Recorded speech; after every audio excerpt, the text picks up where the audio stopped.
नमस्कार। एक बार फिर से दिव्य होम से मैं फाल्गुनी आप सबका हार्दिक स्वागत करती हूँ। आज हम बात करेंगे चैत्र पूर्णिमा की, क्योंकि हिंदू सनातन धर्म में चैत्र मास को नया साल के रूप में मनाया जाता है। अतः ये नए साल की प्रथम पूर्णिमा है, इसीलिए चैत्र पूर्णिमा का हमारे हिंदू धर्म में विशेष महत्व बताया गया है, जो आ रही है 27 अप्रैल 2021 को। इस बार की चैत्र पूर्णिमा कुछ विशेष, कुछ खास है, क्योंकि इस बार स्वाति नक्षत्र और सिद्धि योग का शुभ संयोग हो रहा है। आइए जानते हैं चैत्र पूर्णिमा के दिन हम किस देव की पूजा करें तथा इसकी पूजा विधि और मंत्र की चर्चा आगे बढ़ाते हैं। लेकिन इससे पहले कि हम चर्चा आगे बढ़ाएं, रोज की तरह मुझे कमेंट बॉक्स में जय हनुमान लिखें और मेरी चैनल को सब्सक्राइब करें। जय हनुमान इसीलिए क्योंकि आप सबको पता है चैत्र पूर्णिमा के दिन पूरा हिंदुस्तान मना रहा है हनुमान जयंती का महोत्सव। चैत्र पूर्णिमा का हमारे शास्त्रों में विशेष महत्व है, क्योंकि इसी पूर्णिमा को भाग्यशाली पूर्णिमा के रूप में भी नाम दिया गया है, क्योंकि ये हमारे भाग्य को जगाने वाली पूर्णिमा है। इसी दिन भगवान श्री कृष्ण ने जो कार्तिक पूर्णिमा के दिन गोपियों के साथ महारास रचाया था, वो महारास इसी चैत्र मास की पूर्णिमा के दिन खत्म होता है। भगवान का महारास इतने महीनों चला और एक एक गोपी ने एक एक कृष्ण को अपने आप के रूप में देखा, जिसका वर्णन भागवत महापुराण में बहुत ही सुंदर शब्दों में लिखा गया है। और इसी दिन सत्यनारायण भगवान का प्रागट्य हुआ था, इसीलिए चैत्र पूर्णिमा के दिन भगवान श्री सत्यनारायण की पूजा का भी विशेष महत्व है। सत्यनारायण की कथा का भी विधान बताया गया है। इस तरह से चैत्र पूर्णिमा का जो महत्व है वो आगे बढ़ाते हुए भगवान श्री व्यास युधिष्ठिर को कहते हैं कि यदि कुंभ मेला चल रहा है तो इसी दिन कुंभ मेला का जो शाही स्नान है वो अंतिम शाही स्नान चैत्र पूर्णिमा के दिन रखा जाता है। और वैष्णवों में तिलक वैभव उत्सव का आरंभ भी इसी दिन होता है। ये है चैत्र पूर्णिमा का हिंदू सनातन धर्म में महत्व। आइए जानते हैं चैत्र पूर्णिमा के दिन किन 3 देवों की पूजा का विशेष विधान है। सबसे पहले तो मैंने आपको बताया कि इसी दिन हनुमान जयंती होने से हमें हनुमान जी की मूर्ति या फोटो जो भी हमारे घर में है उसे एक चौकी पर पीला या केसरी वस्त्र बिछा के उसकी पूरी विधि विधान से पूजा करें। फोटो या मूर्ति को इस तरह से बिछाना है कि जिसमें हनुमान जी का मुंह दक्षिण की ओर हो। बाद में पूरे विधि विधान से पूजा करने के बाद एक चुटकी सिंदूर चमेली के तेल में डाल के उसका दीपक हनुमान जी को के सामने लगाना है और हनुमान जी को मोतीचूर के लड्डू या उड़द की दाल के वड़े का भोग लगाना है।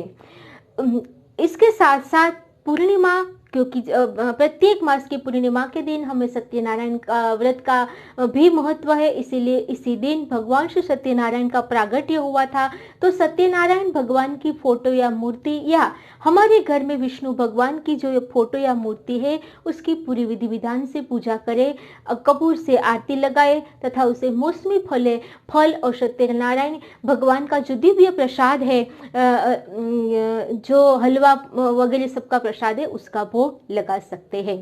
इन 2 देवों की पूजा जो हमें सुबह करनी है और शाम को चंद्रदेव की पूजा का विशेष विधान पूर्णिमा के दिन बताया गया है।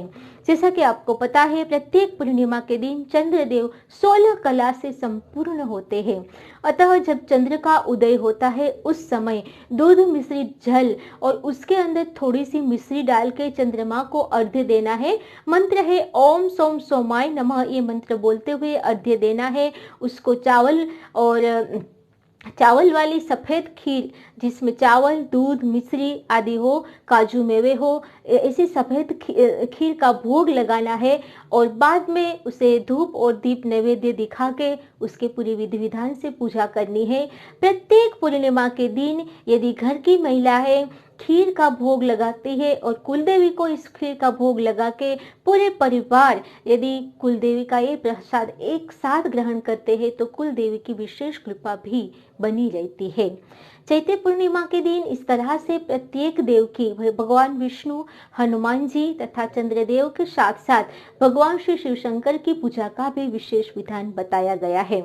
आइए जानते हैं चैत्र पूर्णिमा के दिन स्नान और दान का क्या महत्व है। सबसे पहले तो कोरोना की वजह से यदि आप कोई पवित्र नदी में स्नान नहीं कर पाते हैं तो घर में ही गंगा जल मिश्रित स्नान करें। तुलसी जल से स्नान करने से भी माता लक्ष्मी की विशेष कृपा हम पर बनी रहती है। इस तरह से स्नान करके ब्रह्म मुहूर्त में उठना है, स्नान करना है, संकल्प करना है। बाद में पूरे विधि विधान से जो मैंने आपको आगे पूजा बताई, इस तरह से पूजा करने के बाद आपको दान का भी संकल्प करना है, क्योंकि प्रत्येक पूर्णिमा के दिन दान का विशेष महत्व हमारे शास्त्रों में लिखा गया है। चैत्र पूर्णिमा के दिन सप्तधान के दान का विशेष महत्व है, क्योंकि चैत्र मास जो है वो नए फसल आने वाला मास है। अतः हमारे घर में जो नए नए धान आए हैं उस सप्तधान का एक पूरा कटोरा भगवान के सामने पूरे दिन रखे और बाद में दूसरे दिन किसी उचित ब्राह्मण या मंदिर में उस सप्तधान का कटोरा आप दान में दे सकते हैं। इसके बाद आपकी जो क्षमता है इस तरह से आप ब्राह्मण को, गरीबों को भी दान दे सकते हैं। इस तरह से चैत्र पूर्णिमा के दिन पूरे विधि विधान से पूजा करने से भगवान श्री सत्यनारायण की विशेष कृपा तो बनती ही है, लेकिन चैत्र मास है, कोई कोई लोग भागवत महाकथा भी अपने घर में बिठाते हैं। तो जो लोग भागवत पुराण की इतना बड़ा प्रसंग नहीं बिठा सकते, वो लोग केवल सत्यनारायण की एक पूजा करेंगे, एक कथा करेंगे तो भी उसका उतना ही फल प्राप्त होता है। भगवान श्री वीर हनुमान की पूजा का भी विशेष महत्व है। अतः सुंदरकांड का पाठ करके आप वीर हनुमान की कृपा पाए, पीपल की पूजा करके आप अपने पितरों को खुश करें। इसी शुभकामना के साथ जुड़े रहिए मेरे साथ दिव्य होम में। तब तक के लिए नमस्कार।